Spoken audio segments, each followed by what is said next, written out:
Mommy's angel. It's true about a mother's love being unconditional when you're first born. It's her heartbeat you feel and arms that keep you warm. She is there for your first words and holds your hand as you grow, but also knows when to let go. I was only 31 when I met Jamie. She was unlike most patients I treated. In fact, she seemed to be the hardest one I had taken on. It was a known fact that she wanted a child. I tried everything to help her, but medically her body failed and her health was on the line. I felt bad, but I didn't want to give up, knowing I couldn't see her in pain anymore.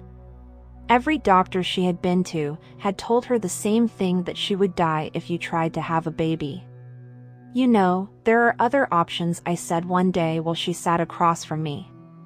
Her face was shocked when I told her about a surrogate and how they are willing to help women just like her. "Really? You think we can find one?" she said hopefully. "Yes," I said, smiling. Just the look of hope on her face gave me an unstoppable drive. For weeks I had met with every surrogate I could contact. And finally I met Jenny. She met with me and Jamie and agreed to carry the baby. It wasn't long before Jamie started to show signs of happiness, helping Jenny through the process. But the happiest moment for me was the day Jamie finally met her daughter Hope. She was a kind mother who never left her child's side. There are times in life that make everything worth it. The pain and hurt all seem to fade knowing you have someone to love. And love you in return. But I would be lying if I said this was a happy story. Fate also had a way of messing up your life. In fact, this event messed up everyone who helped Jamie. It was Hope's 7th birthday when the tragic event happened, and we all got to see the horrible image. Hope was playing on the playground in the park, where Jamie had her party. Kids were everywhere, and for a moment Jamie looked away like most mothers.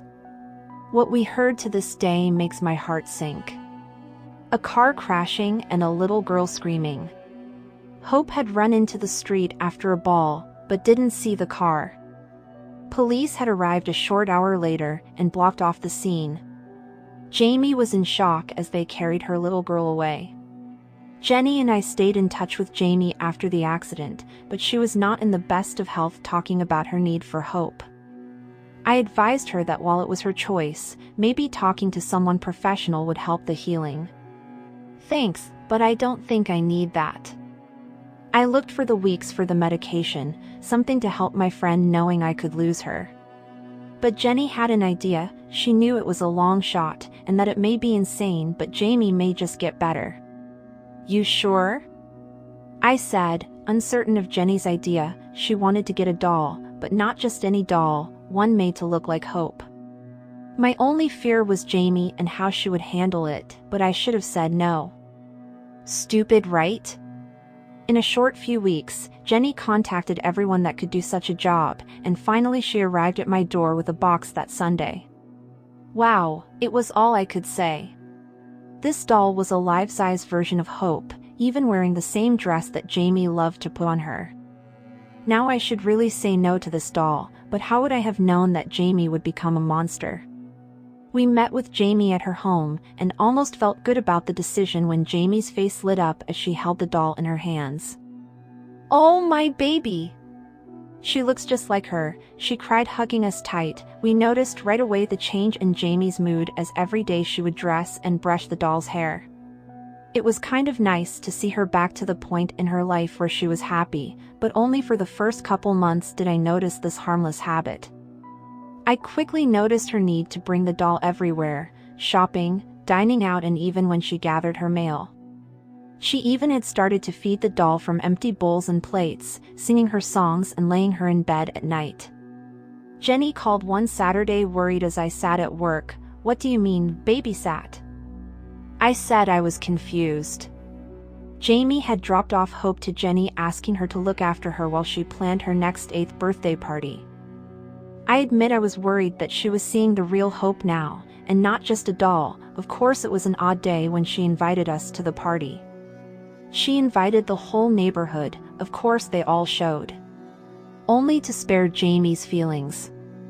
The doll was dressed in a pink dress with white dress shoes. She would talk to Hope, as if she was alive. Everyone felt odd when they played along saying happy birthday while handing the doll presents. Jamie truly started to lose her sense of reality. She became the odd neighbor that day as one couple decided to wake Jamie from her illusions. It was their turn to give Hope her present. Jamie watched as the husband grabbed the doll from the chair and forced it into Jamie's face. "This is a doll. Your daughter is dead. You need to see that," he screams. Jamie lost it as he threw the doll down onto the ground. She screamed, grabbing Hope into her arms, dusting her off, and then charging the husband. I tried my best to patch him up before sending him to the hospital. "That crazy psycho, she belongs in a padded room," he said as the police had arrived. Of course I had no choice. Jamie was sent to court for her actions, sued by the wife. It was ordered that I put her in the mental ward. Jamie cried all the way in the backseat of the cop car. "He hurt my baby. Fix her," I agreed, only to make her smile again. The first few months Jamie didn't like staying in the ward. She held tight onto the doll.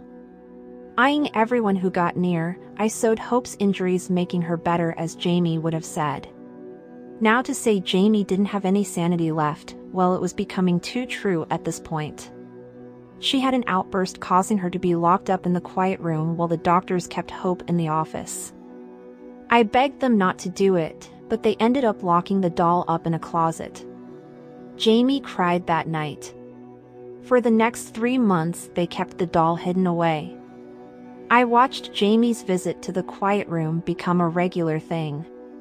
"Just give her the doll," I said, knowing that Jamie would calm down if she could have Hope again. They refused at first, but after the attack on a staff member, the doll was returned to her mother. Jamie was quiet. I had advised to keep her and the doll in her room at all times, and they wouldn't have any more problems. Of course that did work. For the most part, she requested for the doll to have her own bed and place for clothes.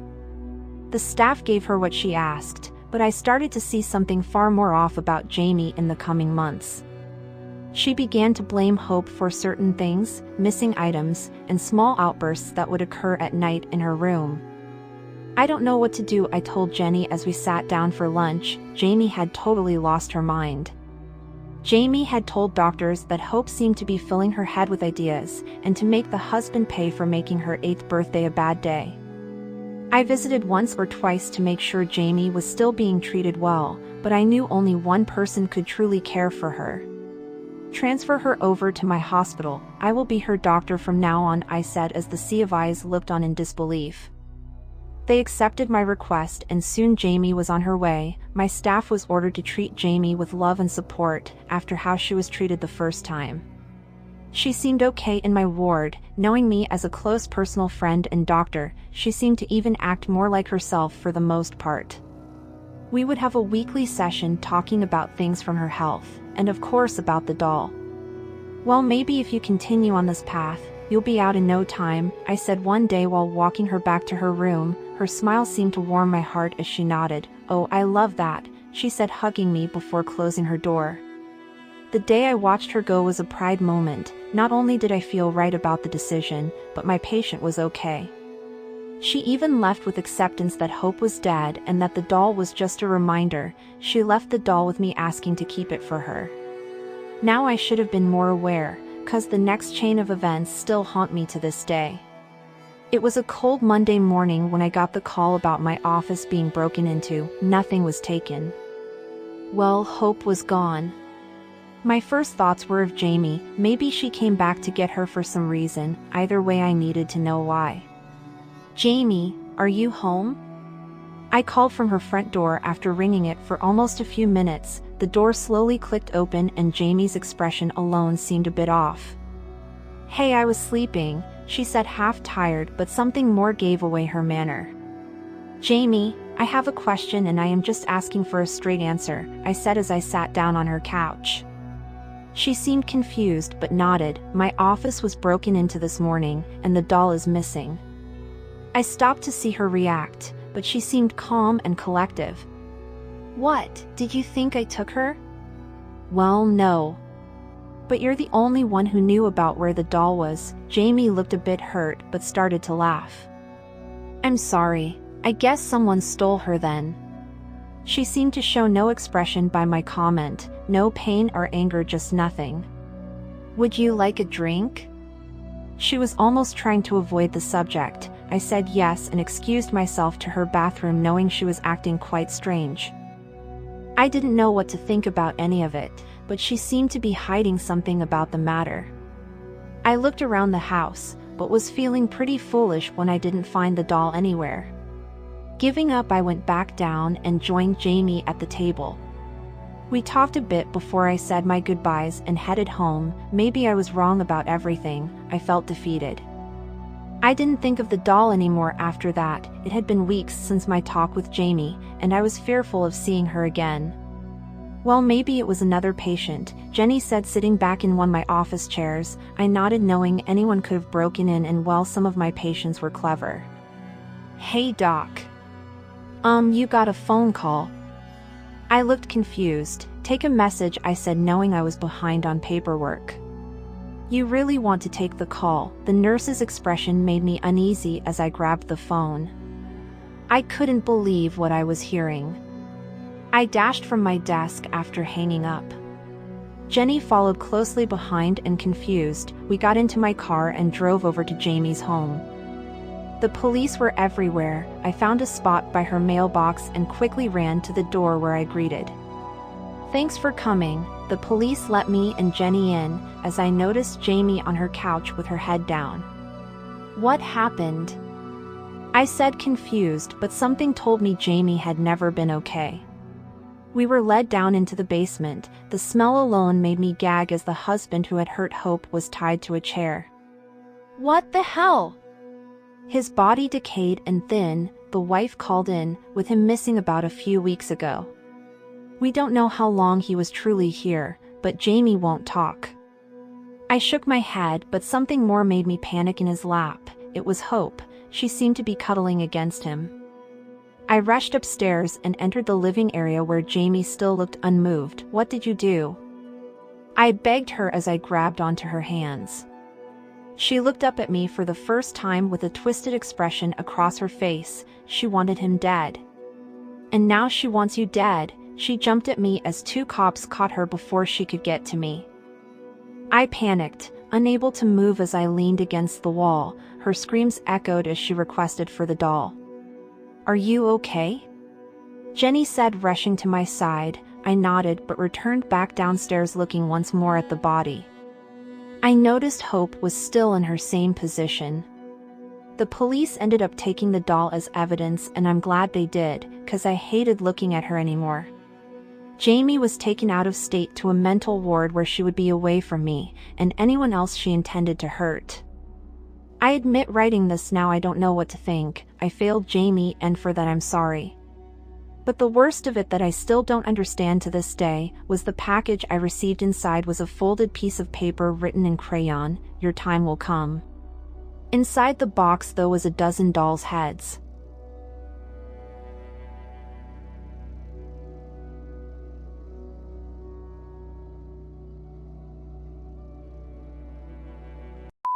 But if I lay down and I play dead and I stay dead, maybe you'll get sick of being the